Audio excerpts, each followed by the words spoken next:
Hi everyone, and thank you to Dorset Growth Hub for organising all of this. I am planning on attending the rest of the day too. So yes, I'm Chris. I'm a chartered accountant, but perhaps not as you know it. I've spent my whole career working within small companies within the accounts department, working my way up from office junior to managing accounts departments and reporting into boards, etc. I now work as a freelance finance director, or also known as an FD on demand. I set up the company Inform Perform in 2017, offering the finance director role as a part-time service. And I personally now work for 6 small businesses as their finance director. And these range from creative studios to tech companies, SaaS companies, and a couple of other creative type companies too. I don't and have never worked in an accountancy practice, which perhaps is why I am able to offer you some genuine, insightful business help. I do understand the operations and limitations of most small businesses. The talk today is focused on improving the physical value of your company. This is predominantly from an accounts or finance functions perspective, but please don't leave just yet. I promise, or at least I really think there are some good points within this webinar, which I hope will improve your business and improve your decision making. So I'm anticipating the talk will last about 50 minutes. So here goes. Let's set the scene. We all got into business ownership for different reasons. Some people have hit upon a great idea and chosen to monopolize it. Others started a business because they wanted to be their own boss. And some started a business as a means of making more money. I'm genuinely in business because I love helping people, and I can do this best by being my own boss and dictating the what, when, and where I can do it. And so I know it's not solely about the money for a lot of people, but obviously none of us can afford to do what we're doing at a loss either. So I can't provide free support if I don't make enough money for a month to survive. And so every business ultimately is about making a profit. Or is it? Think about what profit is. What is it that you really need?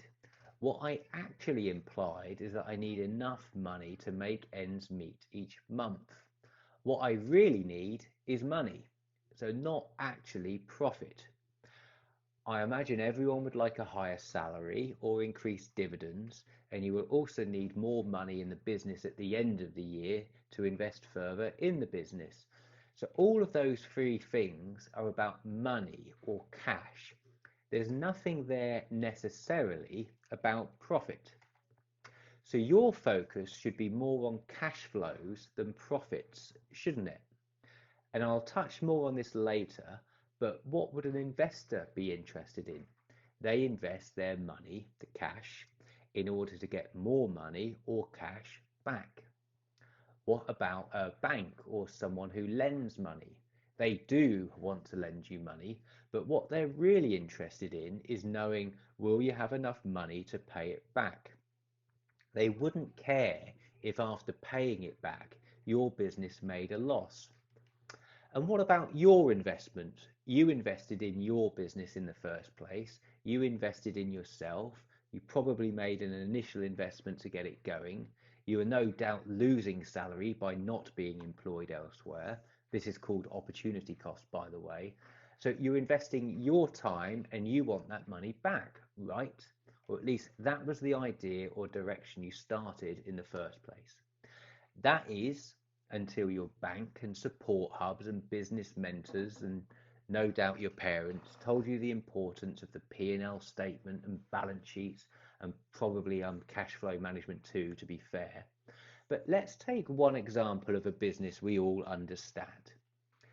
Think about that entrepreneurial kid in the school playground. He or she is only focused on increasing their cash. In the simplest form, let's say they buy a packet of pogs for a set price. They sell them, say, individually in the playground for a higher price. They speculate to accumulate, and have enough money at the end of the day than at the beginning. They invest some of those profits in another packet of pogs that night and they go again the next day. Ultimately, this is what we need to be doing. And it took me about 7 years of formal education and another 20 years in business via the P&L statements, then balance sheets, and then cash flow statements to arrive back at what that school kid was thinking aged 12. How can I increase the cash in my business? If that child also had to invest in equipment like a van or a server in the old days or office equipment, suddenly the business looks a lot less viable. And so this is what I mean by the difference in generating cash and not necessarily just profits. There's a big difference. So that's one aspect of the business webinar, really simple. And don't worry, I will be identifying where and how you can do this. I'm really just trying to set the scene. Secondly, though, here's another analogy, and I'll make this one a little bit quicker, but let's imagine you're a local investor, and well, some of you probably are. You have, say, £100,000 that you wish to invest. There's a multitude of options for you, but let's just take a look at a few ridiculous ones. You could visit your local betting shop, put all the money on a 2-to-1 shot, a dead cert in the horse racing community. You would double your money in just a few minutes, but of course you probably won't do that because it's way too risky. You should win, but you might lose, and people hate losing money even more than they like making it. Alternatively, you could invest the money in government bonds. Government bonds are considered to be the safest investment in the world. They're actually considered to be risk-free in the financial world. But anyway, why wouldn't you invest £100,000 in government bonds? Well, the truth is you might invest 10 to 20% in them, but no way more than that because the return simply isn't high enough. And besides, it's boring. So if you don't want the ridiculously high risk, high reward gamble, nor would you have much interest in a low risk, low reward and really boring investment, what is it that you do seek? What about that kid in the playground selling pogs? Again, it's way too risky, isn't it? Pogs could go out of fashion tomorrow. Their pogs might be confiscated. He could certainly be told to stop at any time. So now we're starting to look at the lifespan of an investment too, in terms of risk. How long do we suspect this business to continue operating? What about someone selling, say, bicycles? We can all at least envision this industry continuing for many years to come. Well, now I want to know who they're selling to. Is it one customer or many? If many, are all customers in the same location, or are they selling online across the country? Do they sell just one type of bike, like a mountain bike, or all bikes across all demographics? Is it likely that consumers will lose interest in cycling? What's the lifespan of the business now? So we're now talking about diversification in order to reduce that company's risk. So let's go back to your business. If we could create a business which generated good amounts of cash and you reduce the risk, everywhere we see risk, we reduce it or transfer it or avoid it, and occasionally we accept it. How valuable is it now? And that is very nearly the end of my introduction. If you can increase the cash generated through your business operations and you are constantly mitigating risks, your business is really valuable and way more valuable than it was yesterday. So I'm an accountant first and a father second, so of course I've created a very simple formula for you. So let's start. And this is that cash as the numerator, risk factor as the denominator. Your business is essentially worth the cash you generate each year divided by the risk that someone sees it as. So say you generate £50,000 of cash each year. This is essentially money you are free to take out of the business.